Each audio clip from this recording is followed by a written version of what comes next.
अधेड़ उम्र की यमुना के घर के बाहर आंगन में एक विशाल वृक्ष था। उस वृक्ष पर कई पक्षी अपना घोंसला बनाकर रहते थे। यमुना हर सुबह पक्षियों को दाना डालती और पक्षी भी रोज दाना चुगने नीचे आते थे। आज यमुना के छोटे बेटे राघव का विवाह था। यमुना बहुत खुश थी, लेकिन राघव का चेहरा उदास था। उसे अपने बड़े भाई की कमी बहुत खल रही थी।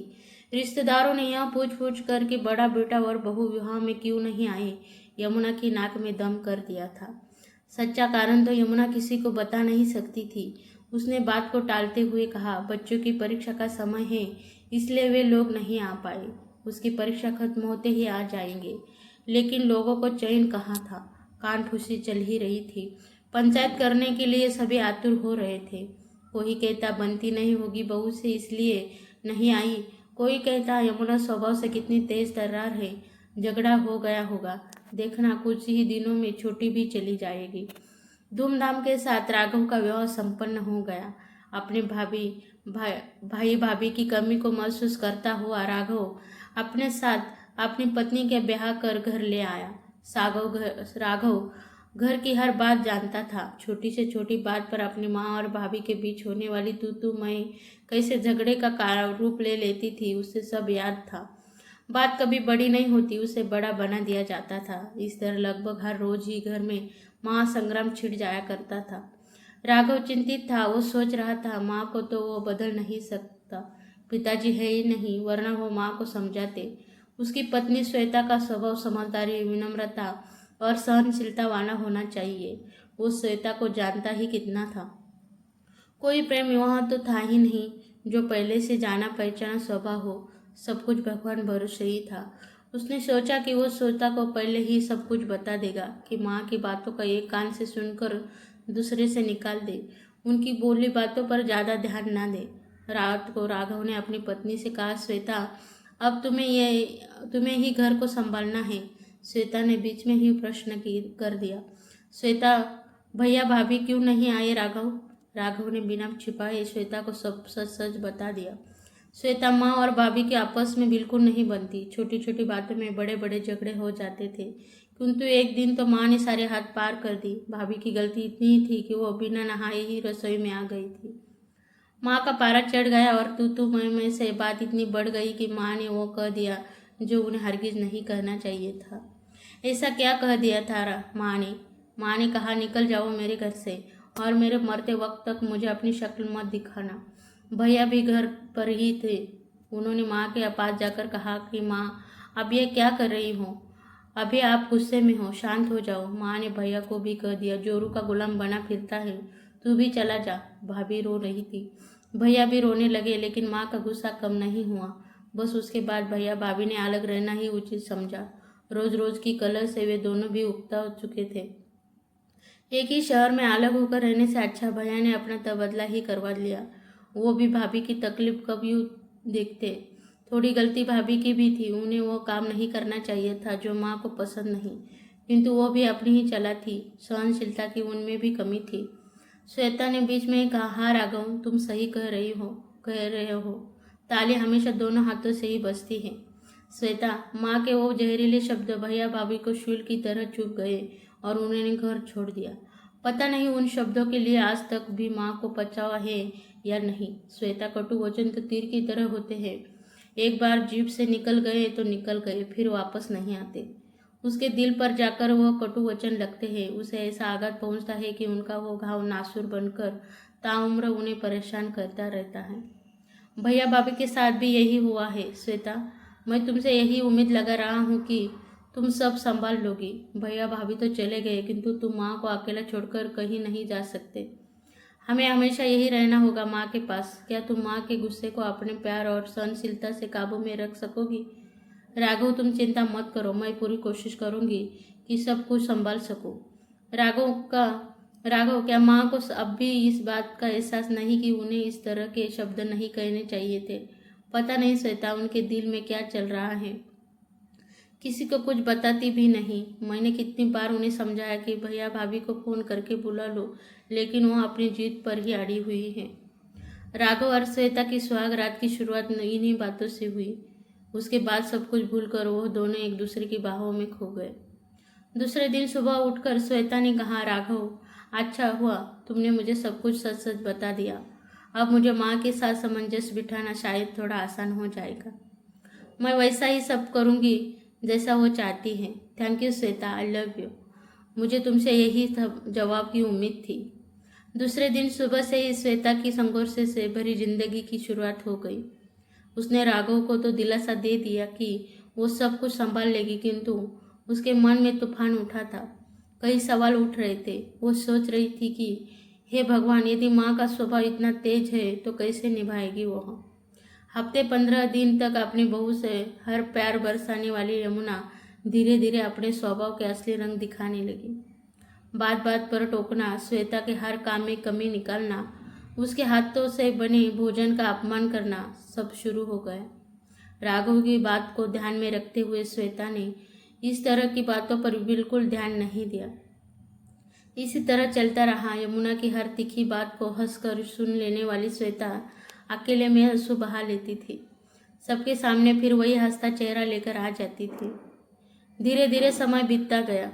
इतने अच्छे स्वभाव वाली बहू पाकर भी यमुना का स्वभाव नहीं बदला। उसमें एक बेटे बहू को खो देने के उपरांत भी कोई परिवर्तन नहीं आया। यमुना का व्यवहार दिन प्रतिदिन बिगड़ता ही जा रहा था, जिसके कारण वो श्वेता के धैर्य का बांध अब टूट रहा था। राघव पहले की तरह अब भी सब कुछ जानता था, जबकि श्वेता कभी भी उससे किसी तरह की कोई शिकायत नहीं करती। श्वेता की चेहरे की झूठी मुस्कुराहट ही राघव के समक्ष सारे राज खोल देती थी। कभी कभी श्वेता की आंखों में डबडबाए आंसू चोरी छुपे राघव को दिख जाते थे। तब राघव का मन बैठ जाता। क्या करूं, कैसे परिस्थिति को सुधारूं, बेचारा समझ नहीं पाता। यमुना हर रोज की तरह आज भी पक्षियों का दाना डालने आंगन में गई।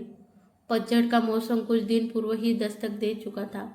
रात को काफी तेज हवा के साथ आंधी ने अपना रौद्र रूप दिखाया था। यमुना के बाहर आने से पहले शांताबाई आंगन की सफाई कर पत्ते बाहर फेंक चुकी थी। यमुना ने दाने डाले, लेकिन वृक्ष से कोई भी पक्षी नीचे दाना चुगने नहीं आया। तब यमुना ने अपने वृक्ष की तरफ नजर उठाकर ऊपर देखा तो आज उसका हरा भरा लहलहाता वृक्ष सुना दिखाई दे रहा था। धीरे धीरे पत्ते उसका साथ छोड़ गए थे। यह दृश्य देखकर यमुना दुखी हो गई। उस पर घोंसला बनाकर रहने वाले पक्षी आंधी का रौद्र रूप देखकर अपना घोंसला छोड़कर कहीं दूर जा चुके थे। यमुना सोच रही थी कि उसका हरा भरा वृक्ष कैसे सूखी टहनी की तरह हो गया, बिल्कुल खाली, बिल्कुल सुना। पक्षियों को आराम नहीं, पत्तों का साथ नहीं, इसलिए वो भी यहाँ से चले गए किसी और घने वृक्ष पर अपना नया घोंसला बनाने, जहाँ उन्हें सुकून मिलेगा, उनका मन आनंदित होगा, उनकी सुबह रंगीन होगी, शाम आराम से शांति प्रिय वातावरण में उन्हें सोने देंगी। यही सब तो चाहिए होता है। इतना सोचते हुए उसने अपने आंगन के साथ ही साथ अपने घर के अंदर भी नजर डाली, जो उसे आज इस सुने खाली वृक्ष की तरह ही नजर आ रहा था, जिस पर से कुछ पंछी सुख शांति की तलाश में कहीं दूर जा चुके थे। एक छोटा सा घोंसला जिसमें उसका बड़ा बेटा बहू और चिंटू रहा करते थे, वो भी। इतना सोचते सोचते ही वो उठकर खड़ी हो गई। उसने फिर सोचा, यदि उसका छोटा बेटा और बहू भी नहीं, उसे अपने घर को हरा भरा रखना है, इस वृक्ष की तरह सुना नहीं करना है। आज पहली बार उसे अपने बड़े बेटे और बहू की कमी खल रही थी। उनकी याद सता रही थी। वो बेचैन हो रही थी। अपनी गलतियों का एहसास होते ही उसके बोझ तले यमुना का दम घुट रहा था।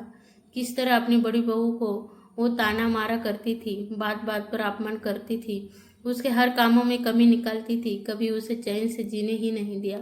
आज वो यही सब अपनी छोटी बहू के साथ भी कर रही थी। वो सोच रही थी, आखिर क्यों उसने ऐसा व्यवहार किया, क्यों बहू को बेटी जैसा प्यार ना दे पाई। पश्चाताप के आंसू उसकी आंखों से नीचे टपक रहे थे। उन्हें पोंछने के लिए आज तो उसके पास एक बेटा बहू है, लेकिन यदि वो भी उसके गुस्से की आंधी के रौद्र रूप से घबरा कर अपना घोंसला कहीं और बना लेंगे तो वो क्या करेगी। इस पतझड़ के मौसम में अपने पत्तों से बिछड़े सुने वृक्ष ने यमुना को उनकी गलतियों का एहसास करा दिया। आज दोपहर को जब वे सब खाना खाने बैठे तो आज पहली बार खाने का पहला कौर खाते ही यमुना ने कहा, वाह बेटा, सब्जी कितनी स्वादिष्ट बनी है, बहुत ही अच्छा खाना है। राघव और श्वेता एक दूसरे की तरह अचरज भरी नजरों से देखने लगे।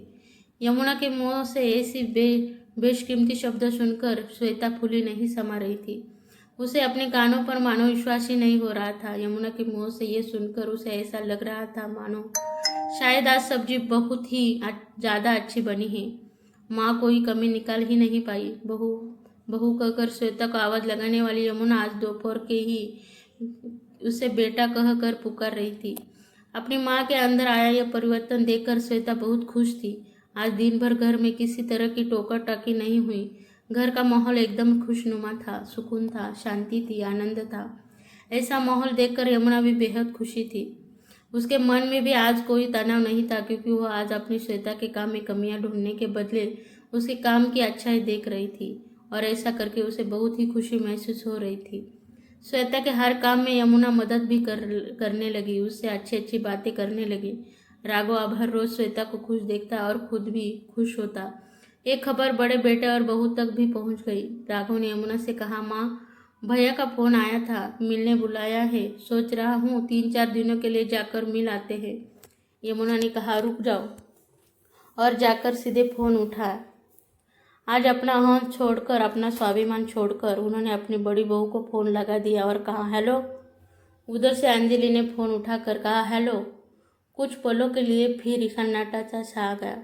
यमुना कुछ कह नहीं पा रही थी, लेकिन हेलो शब्द सुनकर अंजलि माँ की आवाज़ पहचान गई थी।